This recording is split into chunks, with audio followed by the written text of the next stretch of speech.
sudah meluangkan waktunya untuk bisa percakapan pasca observasi kali ini ya. Untuk kali ini saya akan bertanya beberapa hal tentang kelas yang sudah kita lakukan. Sebelum lanjut, izinkan saya membuka dengan panggilan Om Swastiastu. Sebelumnya, izinkan saya untuk menyampaikan tujuan kita dari percakapan pasca observasi kali ini. Itu nanti saya akan bertanya atau menggali dari Pak Man bagaimana perasaan dan juga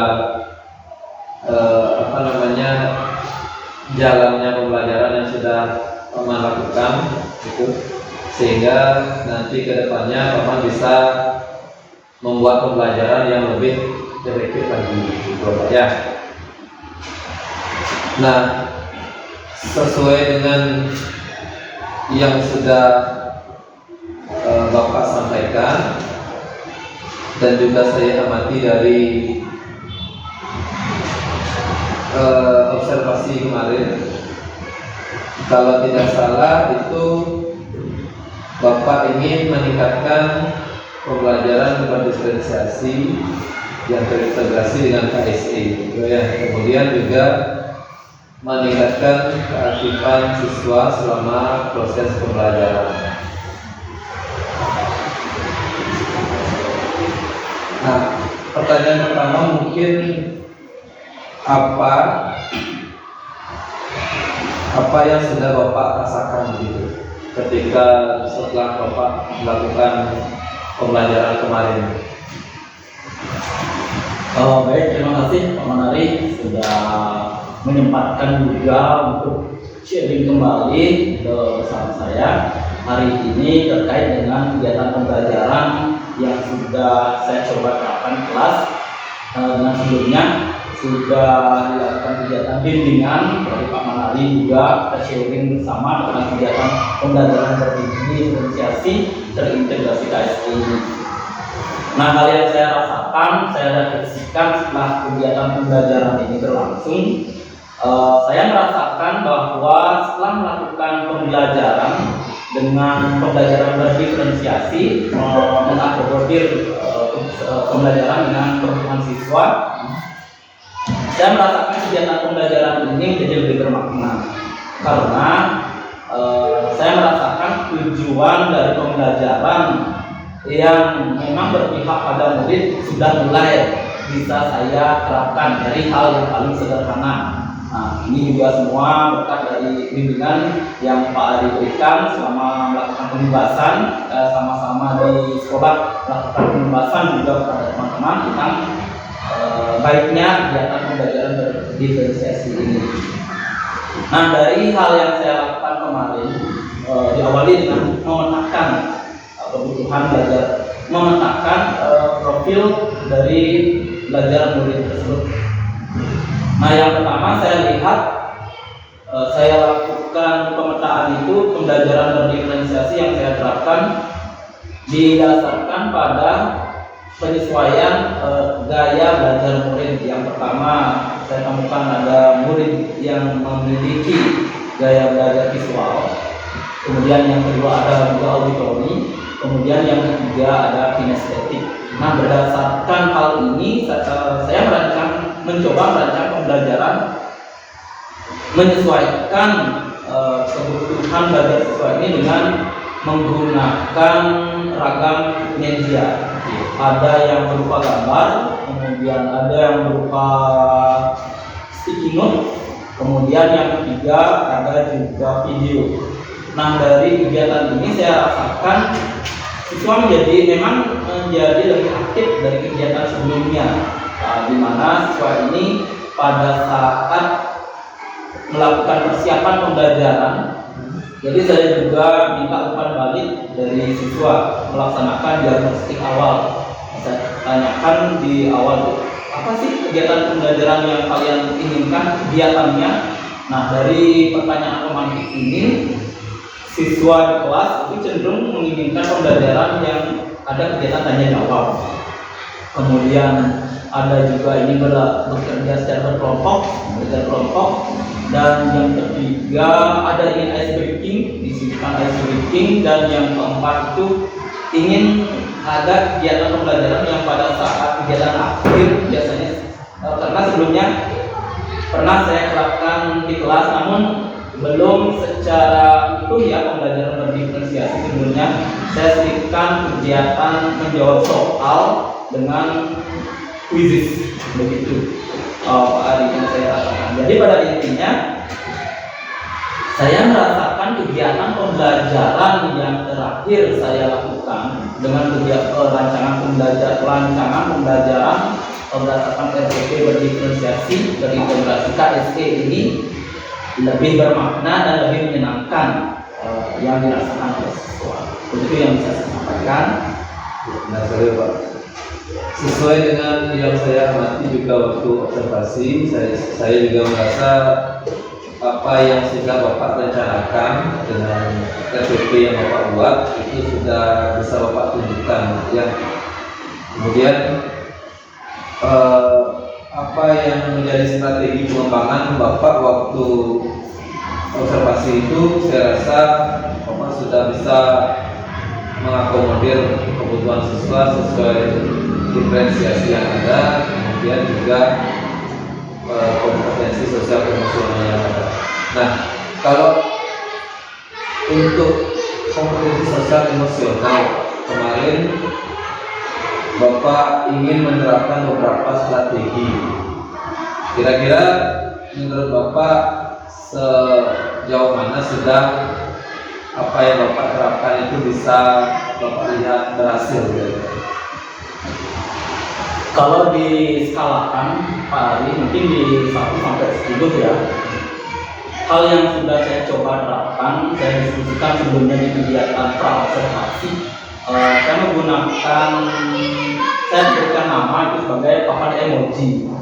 Jadi papan emoji ini saya tunjukkan untuk mengetahui bagaimana sih perasaan siswa, apa yang mereka rasakan, untuk mengetahui bagaimana perasaan yang mereka rasakan, dan juga ingin mengarahkan peserta didik itu lebih bisa meningkatkan kesadaran dirinya.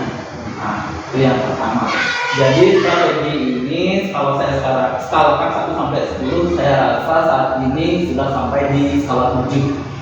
Dan saya menyadari masih perlu ditingkatkan lagi ke depannya. Mungkin dengan divariasikan dengan teknik atau cara penerapan KSE yang lain. Benar sekali. Jadi Bapak sudah menerapkan yang namanya papan emoji ya.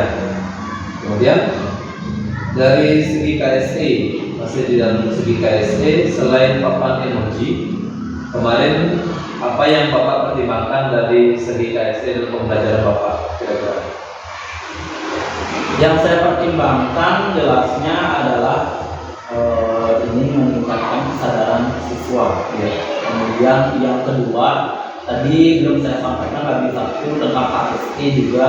Saya ingin mencoba meningkatkan rasa empati siswa untuk lebih peduli kepada temannya, dan ini saya gunakan KSE dengan strategi tutor sebaya.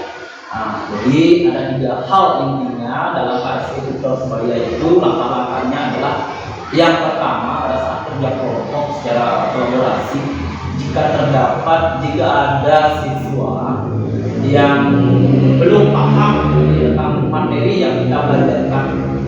Nah, siswa yang belum paham ini boleh diizinkan meminta untuk diajarkan, diarahkan untuk mengajarkan tentang kesulitan yang dia hadapi. Kemudian saya arahkan juga yang itu yang pertama. Kemudian yang kedua, untuk siswa yang sudah paham, saya berikan arahan dengan senang hatilah membantu temannya yang sedang dalam kesulitan.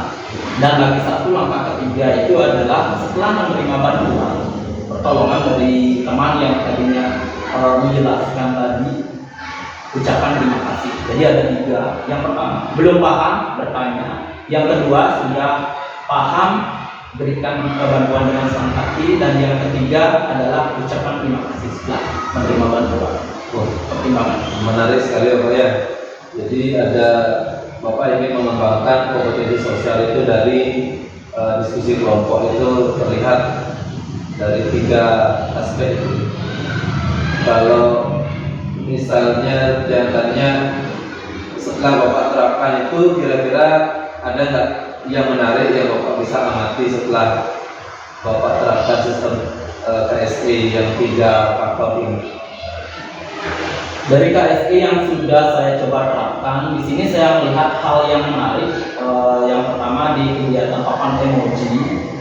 Jadi anak-anak di sana terlihat jujur mengungkapkan perasaan yang dia rasakan pada saat sebelum mengikuti pembelajaran. Pada kegiatan pembelajaran yang terakhir yang saya coba terapkan, yang Pak Guru Ari amati, rata-rata siswa mengatakan membuat emoji dengan senyum. Jadi di sana saya merasakan bahwa kegiatan pembelajaran sebelumnya, kebetulan ini yang kali kedua saya terapkan untuk papan emojinya. Yang pertama sempat itu ada anak yang mengatakan bahwa dirinya sedang membuat emoji kayak cemberut. Nah, itu yang saya coba telusuri, kemudian kita gali apa sih maksudnya emojinya tadi. Anak tadi menjawab bahwa dia cemberut karena dia sempat marahan dengan temannya. Nah, pada saat itulah kita mengetahui ternyata di sekolah, di kelas kita sebelumnya ada kegiatan, maksud saya ada permasalahan. Jadi kita bisa langsung mengarahkan siswa tersebut untuk mohon maaf, kemudian menyadari apa kesalahan sebelumnya, dan terakhir mereka menemukan apa sih solusi yang bisa mereka lakukan untuk menyelesaikan permasalahan yang mereka lakukan sebelumnya. Jadi kita kaitkan juga dengan segitiga restitusi. Kemudian yang paling satu untuk tutor sebaya, ini saya melihat siswa menjadi lebih peduli pada teman-temannya, terutama siswa yang memiliki pemahaman yang kalau di pembelajaran berdiferensiasi itu saya bedakan waktu itu juga menjadi 3. Ada siswa yang sudah baik memahami materi, kemudian cukup baik memahami materi, kemudian perlu bimbingan. Nah, yang perlu bimbingan ini sudah saya lihat lebih percaya diri untuk meminta bantuan. Jadi pada intinya kegiatan KSE ini saya rasakan menjadikan kita lebih bisa mengelola kegiatan pembelajaran dan juga lebih memperhatikan dari perasaan siswa dalam kegiatan pembelajaran, sehingga kegiatan pembelajaran yang kita lakukan lebih menyenangkan. Ya, benar sekali. Jadi kalau saya bisa tangkap tadi papan emoji itu Bapak arahkan untuk bisa menggambarkan perasaan siswa, kemudian menanggulangi kalau ada perasaan yang negatif. Kemudian tutor sebaya itu bisa menunjukkan kepedulian sesama siswa, terutama dari yang lebih kemampuannya lebih terhadap yang kemampuannya kurang, bisa mendukung kita untuk pembelajaran di kelas. Saya rasa menarik dan bagus sekali Bapak yang sudah Bapak terapkan, kemudian yang sesuai dengan yang saya amati di kelas Bapak. Terima kasih. Kemudian selain KSE dan diferensiasi, kemarin juga kita atau Bapak juga menyepakati adanya multi metode dan juga menggunakan media yang beragam sesuai dengan minat siswa. Bisa tidak Bapak ceritakan sedikit setelah Bapak terapkan kemarin media dan metode yang Bapak lakukan di kelas, sejauh mana kira-kira Bapak bisa tentukan sudah efektif Bapak terapkan dalam pembelajaran Bapak? Baik, Pak Mari, sebelumnya saya benar seperti yang Pak Ari sampaikan bahwa pada segi kegiatan pra observasi ya kita diskusi untuk kegiatan pembelajaran ini cocok tidak digunakan metode pembelajaran yang beragam, kemudian kira-kira apa sih metode pembelajaran yang cocoknya disertakan. Nah dari diskusi itu saya coba terapkan metode pembelajaran dengan percakapannya, ya. Kemudian juga metode pembelajaran diskusi, kemudian kerja kelompok, dan yang lagi satu adalah metode percobaan. Kan kebetulan waktu itu saya gunakan materinya adalah mata pelajaran bahasa Indonesia dan juga IPA. IPA ini untuk mengelompokkan zat campuran dan zat tunggal untuk menyelidiki hal tersebut. Nah yang saya rasakan pada saat itu sudah efektif ya. Multi metode ini diterapkan yang cocok untuk pembelajaran yang saya terapkan, terutama untuk berkaitan dengan kegiatan pembelajaran berdiferensiasi. Kalau dikaitkan dengan sejauh mana sih efektifnya, saya rasa sudah sangat efektif. Hal ini terlihat dari umpan balik atau refleksi ya setelah kegiatan pembelajaran dilakukan pada kegiatan akhir di penutup, dengan memberikan pertanyaan seputar hal-hal apa sih yang menarik yang sudah kalian lakukan hari ini. Jadi lebih banyak siswa itu mengungkapkan hal-hal yang positif, perasaan mengatakan bahwa mereka senang. Kemudian ketika ditanya apa saja sih contoh-contoh dari zat tunggal dan zat campuran, jadi anak-anak secara antusias menjawabnya. Nah itu tentang metode. Kemudian media pembelajaran sesuai juga dengan diskusi di praobservasi, media pembelajaran yang sudah saya rencanakan waktu itu dan sudah diterapkan pada kegiatan supervisi kelas. Jadi media pembelajaran yang digunakan itu berupa video pembelajaran, kemudian slide, dan berupa saya menggunakan Canva waktu itu sesuai juga dengan kegiatan pelatihan yang sebelumnya kita lakukan Pak Ari, jadi saya juga coba terapkan itu menggunakan Canva. Nah untuk menyisipkan, maksud saya untuk mengaktifkan pada saat kegiatan evaluasi formatifnya, saya gunakan Quizizz namun dengan media paper model saat itu. Jadi terlihat siswa lebih bersemangat mengikuti, kemudian juga penggunaan paper model ini berdasarkan hasil request dari siswa sendiri pada saat kegiatan diagnostik awal. Mereka mau kegiatan apa saja. Itu sih yang bisa saya sampaikan sejauh mana efektif dari metode, kemudian juga media pembelajaran yang digunakan. Ya, terima kasih. Jadi Bapak sudah menyampaikan kalau metode yang Bapak gunakan itu adalah kerja kelompok, diskusi, tanya jawab, dan juga percobaan seperti yang sudah saya observasi juga kemarin. Kemudian efektivitasnya saya rasa juga seperti yang Bapak bilang tadi, siswa juga sudah terlihat antusias sekali untuk ikut pembelajaran. Kemudian di terakhir ketika Bapak refleksi itu siswa bisa merangkum dengan baik materi apa yang sudah mereka pelajari. Ya.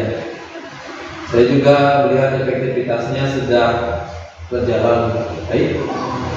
Kemudian di media juga, terutama terakhir dievaluasi, saya lihat sekali oleh Bapak sampai hari ini kita akan evaluasi menggunakan Quizizz. Sudah Quizizz gitu ya. Berarti ketertarikan siswa itu sudah baik ya, sehingga apa yang Bapak terapkan juga di kelas sudah terlihat dapat mengaktifkan siswa Bapak. Ya, terima kasih Bapak. Itu refleksi pembelajaran atau observasi kita. Selanjutnya saya akan bertanya sedikit tentang pengembangan ya. Di pembelajaran di kelas saya rasa Bapak sudah bisa menerapkan apa yang Bapak strategikan kemarin, apa yang Bapak rencanakan kemarin, kemudian juga sudah sesuai dengan RBP yang Bapak buat. Nah, kira-kira ke depannya pengembangan Bapak, apa yang ingin Bapak lakukan di kelas Bapak, di pembelajaran Bapak, atau mungkin di mata pelajaran yang berbeda, sehingga ada peningkatan baru yang Bapak bisa rasakan atau bisa Bapak rencanakan di kelas Bapak. Baik, Pak Ari, terkait dengan hal ini, mungkin ke depan hal yang ingin saya kembangkan, saya juga perlu nanti diskusi sharing juga bersama Pak Ari tentang hal ini. Saya rencanakan sih untuk pengembangannya secara konsisten ya, mencoba menerapkan pembelajaran berdiferensiasi yang terintegrasi dengan KSE. Itu yang pertama. Kemudian area pengembangan yang kedua yang saya coba ingin terapkan adalah tentang KSE tadi. Saya ingin mencoba teknik yang lain selain papan emoji. Nah, tentang KSE ini sesuai dengan yang Pak Ari juga sampaikan, ada KSE yang dinamakan dengan teknik stop. Nah, saya ingin coba terapkan hal tersebut, Pak Ari. Ya. Seperti yang Bapak bilang, Bapak ingin konsisten ya untuk menerapkan pembelajaran berdiferensiasi terintegrasi dengan KSE. Kemudian Bapak juga ingin mencoba memilih KSE atau pembelajaran KSE selain papan emoji, yaitu teknik stop. Nah, terima kasih banyak untuk waktunya, sudah bisa diobservasi.